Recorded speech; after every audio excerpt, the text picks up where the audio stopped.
నాతో మాట్లాడాడు.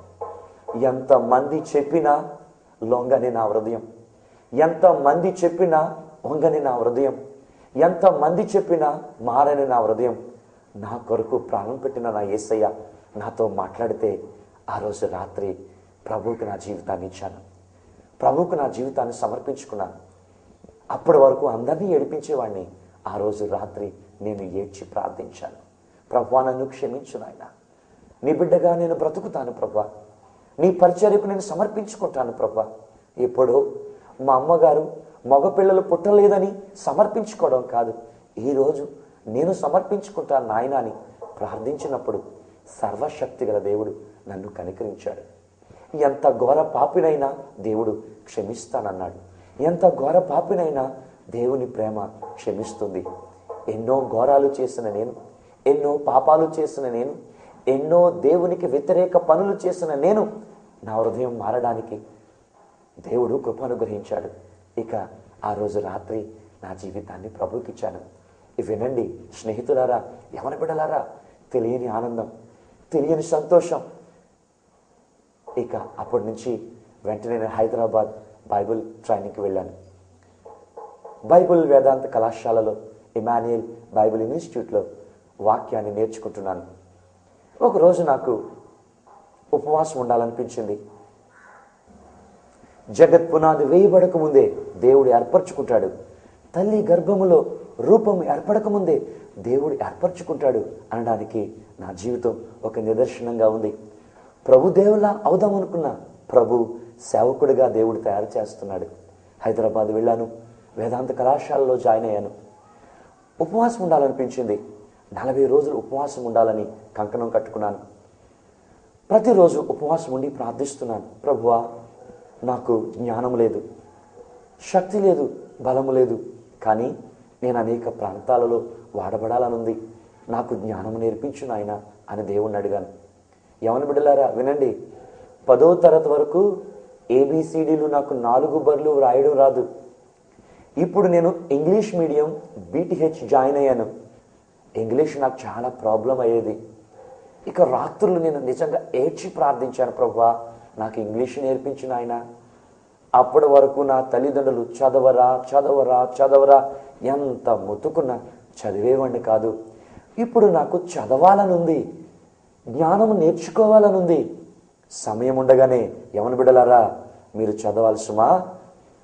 ఇప్పుడు నేను ఇంగ్లీష్ కొరకు ప్రభు పాదాల సందులో ప్రార్థిస్తున్నాను, ప్రభువా నాకు జ్ఞానం కావాలి, ప్రభువా నేను ఇంగ్లీష్ మాట్లాడాలి, ప్రభువా నేను ఇంగ్లీష్ వ్రాయాలి, ప్రభువా నేను ఇంగ్లీష్లో వర్తమానాలు ఇవ్వాలి, తర్జుమా చేయాలి అనే ఆశ నాకు ఉండేది. ఇక కంకణం కట్టుకుని 40 రోజులు ఉపవాసం ఉండి 4 విషయాలు ప్రార్థించాను. 35 రోజులు అయిపోయింది, 36, 37 నాకు జవాబు రాలేదు. 38వ తారీఖున ఒక విషయం జరిగింది. 38వ రోజున ఇక ప్రభు నాతో మాట్లాడడం లేదు అని ప్రార్థిస్తున్నాను. పైన కింద మా కాలేజీలో బిర్యానీ వండుకుంటున్నారు, పైన ప్రార్థిస్తుంటే ఆ స్మెల్ వస్తుంది. ఇక దేవుడు మాట్లాడడం లేదుగా అని బిర్యానీ తినేయడానికి 3వ అంతస్తు నుండి గ్రౌండ్ ఫ్లోర్కి దిగుతున్నా. ఎవడో అప్పుడే అట్టుపండు తిని తొక్క మెట్ల మీద వేశాడు, నేను చూసుకోలే. స్పీడ్గా దిగుతున్నప్పుడు నా కాలు ఆ తొక్క మీద పడి జారి పడిపోయా. చాలా విచిత్రంగా నాకు అదోలా అయిపోయింది. ప్రభువా క్షమించు అని మళ్ళీ పైకి వెళ్ళిపోయా. ఆ రోజు ప్రార్థన ముగించుకున్నా. 39 చివరి రోజు ప్రార్థిస్తుండగా 40వ రోజు దేవుడు నాతో మాట్లాడాడు. నేను అడిగినవన్నీ దేవుడు నాకు ప్రసాదించాడు, దేవుడు నాకు ప్రత్యక్షమయ్యాడు. ఇక దేవుడు ఇచ్చాడు కదా, ఎలా తెలుస్తుంది? మన్నాడు నుంచి నేను చదవడం ప్రారంభించాను. ఇంగ్లీష్ తెలుగు బైబిల్ చదవడం ప్రారంభించాను. ఇంగ్లీష్ నేర్చుకున్నాను, దేవుడు నాకు అనుగ్రహించాడు. వర్తమానాలు ఇవ్వడం చాలా భయం. ఈనాడు టీవీ ముందు వర్తమానాలు ఇస్తున్నానంటే అది కేవలం పరిశుద్ధాత్మ దేవుడు నాకు ఇచ్చిన కృపే అని నేను నమ్ముతున్నాను. కాలేజీ కొద్దిగా ఆ విశాలమైన ప్రాంతంలో పైన కొండలు ఉండేవి. కొండలెక్కి ఆ కొండల వైపు చూస్తూ ప్రసంగించేవాడిని. ఆ మొక్కలన్నీ విశ్వాసులుగా భావించి వాక్యాలు చెప్పేవాడిని. ఇంగ్లీష్లో నేను చెప్తే నా స్నేహితుడు తెలుగులో తర్జుమా చేసేవాడు. ఈ విధంగా ప్రభు అనేక విషయాలు నాకు నేర్పించాడు. వేదాంత కళాశాలలో బీటీహెచ్ నేను ముగించుకొని తిరిగి నా గృహానికి వచ్చాను. గృహానికి వచ్చిన తర్వాత మా నాన్నగారు నన్ను ఉద్యోగం చేయమనేవారు. మా తల్లిగారు సేవకు సమర్పించారు, నేను సేవకు సమర్పించుకున్నాను. అయితే ఒకసారి రాజానగరంలో సేవ ప్రారంభించాను. మొట్టమొదటిగా అక్కడ సేవ ప్రారంభించిన తర్వాత మా గురువర్యులు నన్ను ఎంతో ప్రోత్సహించేవారు. మా నాన్నగారికి తెలియకుండా రాత్రులు వెళ్ళి సేవ ముగించుకుని ఉదయాన్నే వచ్చేసేవాడిని. ఒకరోజు మా నాన్నగారు పదే పదే ఉద్యోగం చేయమంటున్నారని ఉద్యోగంలో కూడా జాయిన్ అయ్యాను. రాజమండ్రి వీధులు వీధులు తిరిగి ఏదో ఒక వస్తువును మార్కెటింగ్ చేసేవాడిని. ఆ వచ్చిన వస్తువులు తిరిగి ఆ డబ్బులు అప్పచెప్పాలి.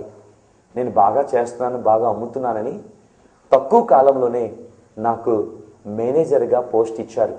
6,000 రూపాయల శాలరీ, ఒక బండి, ఒక బంగ్లా. దినమంతా ఆ పని మీదే ఉండేవాడిని. రాత్రులు ఈ పరిచయం చేసేవాడిని.